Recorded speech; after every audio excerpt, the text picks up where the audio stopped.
myself Shongita Karar. I am PGT teacher from HM Education Center. Today we have come to Pornika's house. Pornika Pal, she is a very cute girl reading in HM Education Center in class 4. Since nursery class she is in our school and she is suffering by cerebral palsy. In this disorder, it is occurred in infancy or in the childhood, where the muscular coordination, it is a neurological disorder where the muscular coordination and also body posture is affected. Let us come and know what is the struggle, what problem she and her family is facing. Let us see the success story of Pornika's parent. Good morning, I am Porjok Rai from class 11.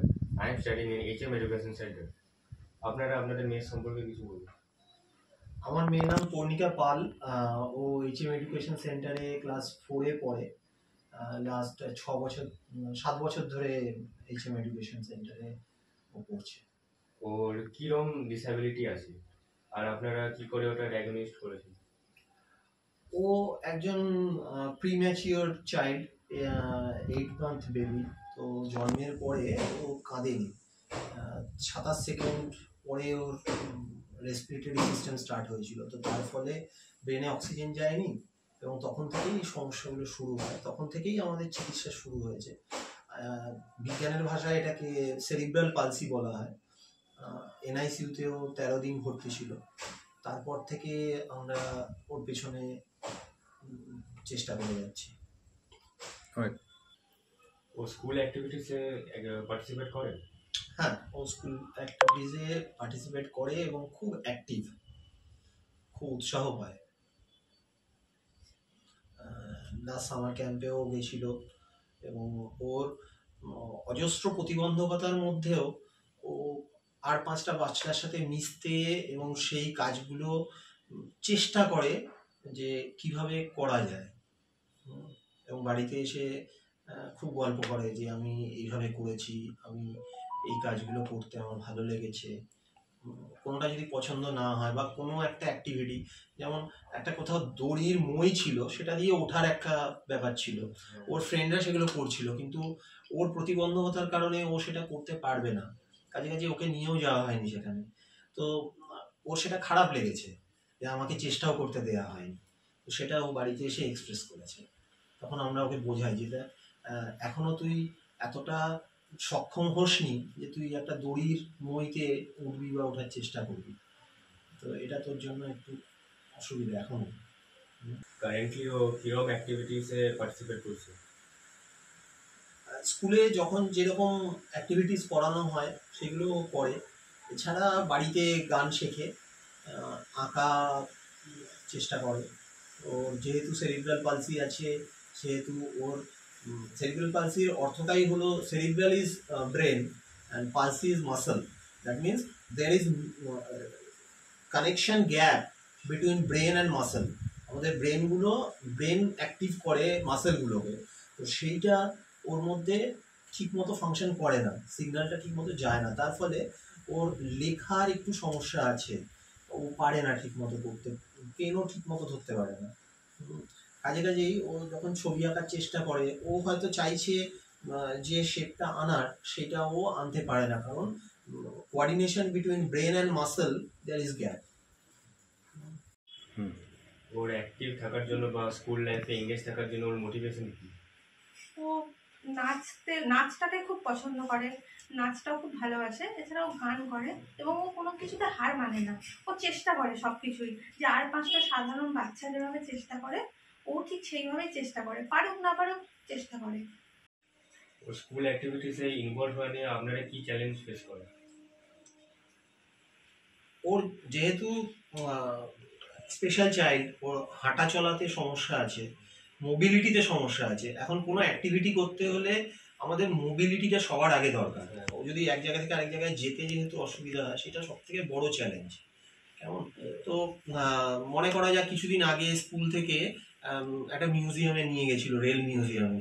আমার পাঠানোর খুব ইচ্ছে ছিল, ওরও যাওয়ার ইচ্ছে ছিল, কিন্তু আমি পাঠাইনি। তার প্রধান কারণ হলো বাসে করে একটা অপরিচিত জায়গায় নিয়ে গিয়ে অনেকজন যাবে, ওখানে তো শুধু ও যাবে না, ওখানে হয়তো আরো 50টা বাচ্চা যাচ্ছে। আমাদের যারা টিচাররা আছেন তারা ওখানে ওকে যখন সামলাতে হবে, ওখানেই হয়তো 3জন টিচারকে এঙ্গেজ হয়ে যেতে হবে, ওকে এক জায়গা থেকে আরেক জায়গায় নিয়ে যাওয়া, দেখানো। তো আমরা বললাম না, যেতে হবে না। যেমন এর আগেও মাঝে ওই মঙ্গলম ব্যাংকুয়েটের ওখানে অনুষ্ঠান হয়েছিল, অ্যাক্টিভিটি ক্লাসেস। আমার খুব ইচ্ছে থাকা সত্ত্বেও আমি ওখানে পাঠাইনি। তার প্রধান কারণ একটাই, কারণ ওকে সামলানোর জন্য হয়তো 2জন বা 3জন স্টাফকে স্কুলকে এঙ্গেজ করতে হবে, যেটা আমি মনে করি স্কুলের জন্য অসুবিধা। হয়তো পড়ে গিয়ে ওরও চোটাঘাত হয়ে যেতে পারে, এইটা একটা সবসময় চিন্তার মধ্যেই আমরা থাকি। প্লাস অন্য বাচ্চারা 50টা যদি বাচ্চা থাকে, সবাই একরকম মানসিকতা থাকে না। কেউ হয়তো এসে ধাক্কা দিয়ে দিল, কোনোভাবে হয়তো ওর চোটাঘাত হয়ে গেল, সেইটা আমাদের একটা বড় চিন্তার জায়গা থাকে সবসময়। স্কুলের তরফ থেকে আপনারা কি সাহায্য পেয়েছেন? স্কুল আমাদের সবসময় সবভাবেই হেল্প করে, এবং ওর যেহেতু লেখার সমস্যা আছে, সেই লেখা নিয়ে প্রত্যেকজন ম্যাম আমার ভীষণ হেল্পফুল। ওনারা সবসময় হেল্প করেন, এবং যে ওদের আন্টিরা আছে, আঙ্কেলরা আছে, তারাও খুব হেল্প করে ওকে, যে এক জায়গা থেকে আরেক জায়গায় নিয়ে যাওয়ার জন্য, বা ওয়াশরুমে যাওয়ার ক্ষেত্রে, বাস থেকে নেমে ক্লাসরুমে পৌঁছানোর ক্ষেত্রে।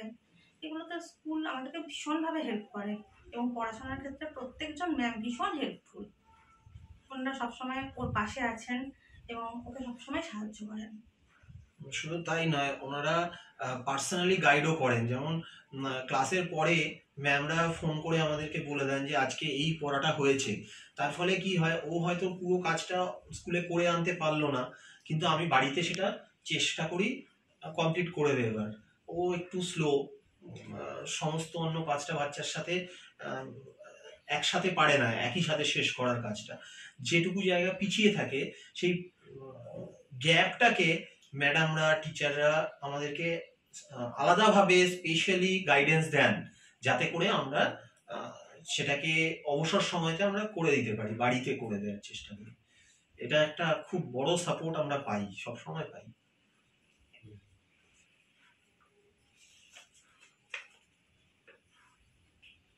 আপনার মেয়ে এই চ্যালেঞ্জগুলোকে কি করে ওভারকাম করে? আমার মেয়ে প্রচন্ড পজিটিভ। কোনো কিছু বললে ও এইটা ভয় পায় না যে আমি পারবো কি পারবো না। তো ও এই ভয়টা নেই যে আমি ফেল করে যেতে পারি কোনো একটা কাজ করার জন্য। ও চেষ্টা করে, এবং সেইটা আমাদের জন্য একটা খুব বড় মোটিভেশন, যে আমরাও উৎসাহ পাই ওকে দেখে, যে পারি বা না পারি, একটা চেষ্টা, পার্টিসিপেট করার যে একটা প্রচন্ড ইচ্ছা, এই ইচ্ছা শক্তিটা ওর মধ্যে আছে, এবং তার দ্বারাই ও সব কাজ করার চেষ্টা করে, এবং অনেক ক্ষেত্রে পারে, অনেক ক্ষেত্রে পারে না, কিন্তু পিছিয়ে যায় না পারছি না বলে।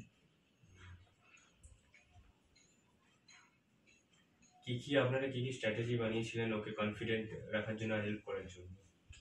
প্রথমত ও যখন একদম ছোট, 1 মাস 1.5 মাস বয়স, তখন থেকে ওর চিকিৎসা শুরু হয়েছে। এবার ওর চিকিৎসার একটা বড় অংশ হচ্ছে কাউন্সিলিং। তো আমরা রেগুলার কাউন্সিলিং করি, শুধু ওর কাউন্সিলিং যে হয় তা নয়, আমরা নিজেরা কাউন্সিলিং এ বসি, মানে আমাদের কাউন্সিলিং করতেন কাউন্সিলররা। তার ফলে আমাদের মাইন্ডসেটটা অন্য আর 5টা সাধারণ মানুষের থেকে একটু অন্যরকম হয়ে গেছে, এবং আমরা জানি যে আমার প্রতিবন্ধকতা কি কি আছে, সেদিকে ফোকাস না করে আমরা ফোকাস করি ও কোনটা করতে পারবে। এবার সেই দিকেই আমরা ওকে আরো বেশি উৎসাহিত করি। তো এইটাই মূল স্ট্র্যাটেজি, যেখানে আমরা সবসময় চেষ্টা করি যেটা ওর পক্ষে সম্ভব করা, সেই দিকেই আমরা এগিয়ে যাই। এই জার্নিতে আপনারা কি কি শিখেছেন? এই জার্নিতে প্রতিদিন আমরা নতুন নতুন জিনিস শিখি। যেমন আমি যদি উদাহরণ হিসেবে বলতে চাই, যখন রাস্তা দিয়ে আমরা যাই, বেশিরভাগ সময় আমরা কি করি, চারিদিকে দেখে সচেতনভাবে চলার চেষ্টা করি, কিন্তু ওকে নিয়ে যখন যাই আমি দেখেছি লোকজন আরো বেশি সচেতন হয়ে যায়।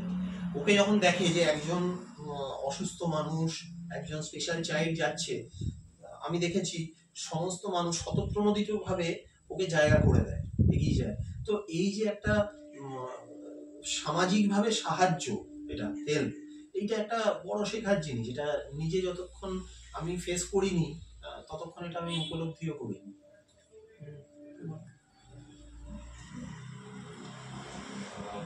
বাকি গার্জেনরা যাদের বাচ্চার এরকম ডিসএবিলিটি আছে তাদের জন্য আপনারা কি অ্যাডভাইস দিতে চান? তাদেরকে আমরা এটাই বলবো যে দেখুন, যেটা ডিসএবিলিটি আছে সেটা নিয়ে চিন্তা না করে কিভাবে সেটাকে ওভারকাম করা যায় সেটা ভাবতে। আমাদের নিজেদের মধ্যেও, আমরা যারা নিজেদেরকে বলি সুস্থ মানুষ, তাদের মধ্যেও কিন্তু অনেক প্রতিবন্ধকতা আছে। প্রত্যেকটা মানুষের মধ্যেই প্রতিবন্ধকতা আছে বলে আমি মনে করি, এবং সেটা আমাদেরকে চিন্তা করতে হবে যে আমরা কিভাবে সেটাকে ওভারকাম করতে পারবো। তো আমরাও সবসময় ওকে সেটাই চিন্তা করি যে তুমি হাঁটতে পারছো না, এই কালই যেমন আমাকে বলছিল মা অন্য বাচ্চারা পারে আমি পারি না। তো আমি তো দেখো তুমি যেটুকু পারো, ধরে ধরে পারো, স্ক্র্যাচ নিয়ে পারো, তুমি সেটাই চেষ্টা করো। তো তুমি যেটা পারো না সেটা নিয়ে চিন্তা করে তো লাভ নেই। তুমি পড়াশোনা করতে পারো, তা তুমি পড়াশোনাটা মন দিয়ে করো।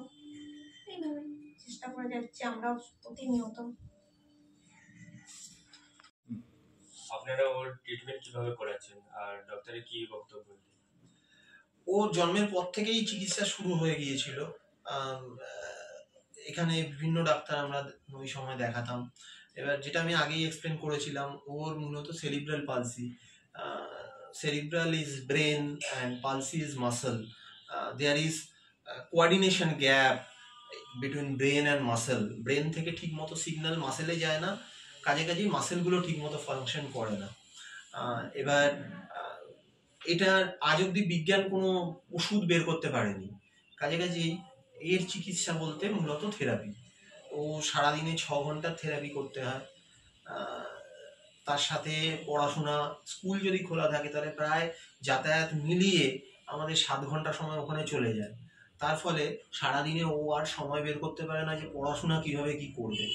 আমরা চেষ্টা করি যখন ও থেরাপি চলছে তখন আমরা রিড আউট করে দেওয়া, ভার্বালি ও পড়াটা করে নেয় বেশিরভাগ পড়াটা। যেটা সমস্যা হয়ে যায় সেটা হলো লেখাগুলো কমপ্লিট করা, সেগুলো টাইম বের করে করা বা করানো, এটা একটা বড় সমস্যা। এবার ওর চিকিৎসা প্রথম দিকে কলকাতাতে বিভিন্ন হসপিটালে করাতাম, তারপরে ধীরে ধীরে আমরা ভেলোরে মুভ করি। ভেলোর সিএমসিতে এই মুহূর্তে ওর চিকিৎসা হয়।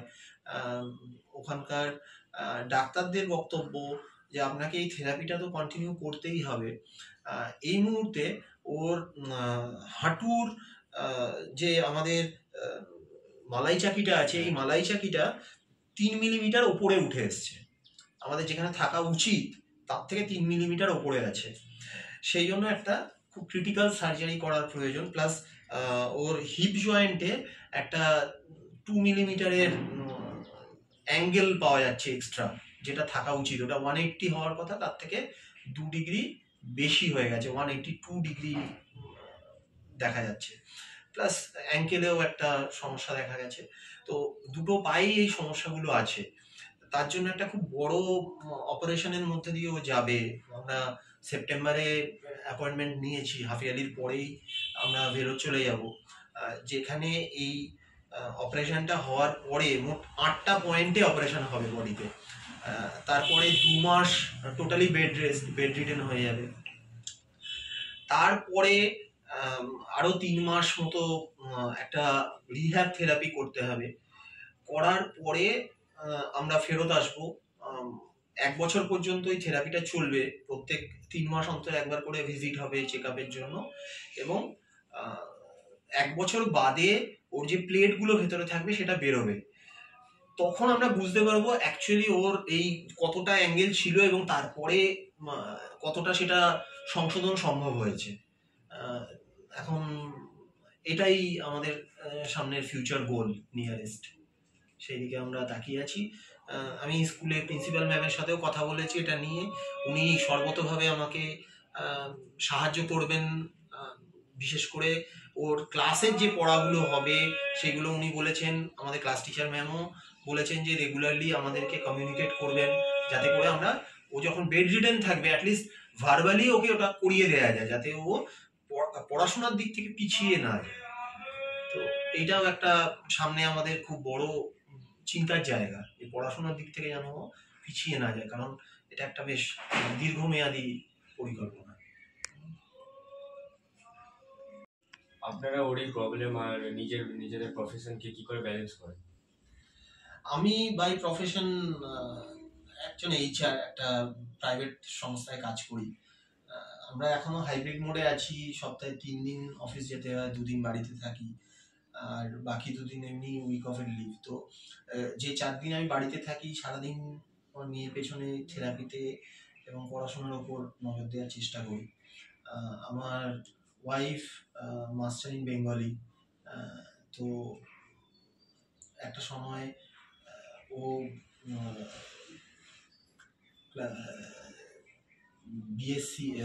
বিএ বেঙ্গলি স্টুডেন্টদেরকেও পড়াতো, কিন্তু মেয়ের এই সমস্যার পর থেকে সেই শিক্ষকতার যে কাজগুলো করতো সেটা আপাতত বন্ধ। মেয়ের পেছনে পুরোটা সময় ও দেয় সংসারের অন্যান্য কাজ করার পরে। এইভাবে আমরা চালিয়ে যাচ্ছি।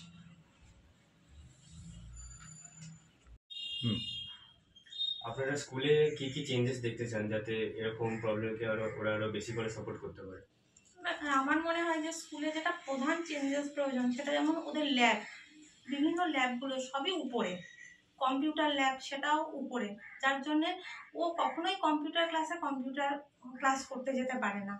আমার মনে হয় এইটা একটা খুব বড় চেঞ্জেস প্রয়োজন স্কুলে, কারণ এই ধরনের বাচ্চা যখন স্কুলে ভর্তি নেওয়া হচ্ছে তখন তাদের দিকটা যদি ম্যামের একটু চিন্তা ভাবনা করেন সেটা একটা সুবিধা হয়। মানে এটা একটা খুব, আমার মনে হয়, আমার ব্যক্তিগতভাবে মনে হয় যে এটা খুব প্রয়োজন, যে ল্যাবগুলোকে একটু যদি নিচে ব্যবস্থা করা যায় বা ওদেরকে উপরে নিয়ে যাওয়ার কোনো রকম ব্যবস্থা করা যায়, আরও যদি কিছু আন্টি রিক্রুট করা যায় সেটাও আমার মনে হয় ওদের জন্য খুব হেল্পফুল হবে ব্যাপারটা। এখানে আরেকটা জিনিস করা যায়, স্কুলের ইনফ্রাস্ট্রাকচারে একটু মডিফিকেশন, যেখানে সিঁড়ি আছে তার সাথে সাথে লিফট, এলিভেটর অথবা র্যাম্প, এই দুটোর মধ্যে যে কোনো একটা যেটা ফিজেবল সেটা যদি থাকে তাহলে মনে হয় ভালো হয়। এটা ইনফ্রাস্ট্রাকচারাল একটা ব্যাপার। আর হচ্ছে আমাদের স্কুলে অলরেডি স্পেশাল ইনস্ট্রাক্টর রয়েছেন, কিন্তু তাদের ইনভলভমেন্টটা আরেকটু যদি বেশি হয় তাহলে আমার মনে হয় ভালো হয়। গাইডেন্সটা যদি আরেকটু ফেস টু ফেস আরেকটু বেশি করানো যায় তাহলে আরো ভালো হয়। আপনার মেয়ের কাছে সাকসেস মানে? আমার মেয়ের কাছে এই মুহূর্তে সাকসেস মানে লিটারালি নিজের পায়ে দাঁড়ানো। আমরা নিজের পায়ে দাঁড়ানো বলতে যেটা বুঝি সেটা হচ্ছে ভবিষ্যতে আমি চাকরি বাকরি করবো বা নিজের কর্মসংস্থান নিজে করতে পারবো, কিন্তু ওর কাছে সেটা নয়, সত্যি সত্যি নিজের পায়ে সোজা হয়ে দাঁড়ানো। যে যখন ও সেটা করতে পারে, এখন খুব হয়তো কয়েক সেকেন্ডের জন্য ও দাঁড়াতে পারে, এবং যখন ও দাঁড়ায় তখন ওর মধ্যে যে খুশি, যে আনন্দ আমরা দেখতে পাই সেটা কল্পনা করা যায় না, বিশ্বাস করতে পারা যায় না। তো সেটা যদি ও বেশ দীর্ঘ সময় পর্যন্ত নিজে শুধু দাঁড়িয়ে থাকতে পারে তাহলে সেটা ওর জন্য একটা বিশাল বড় সাকসেস।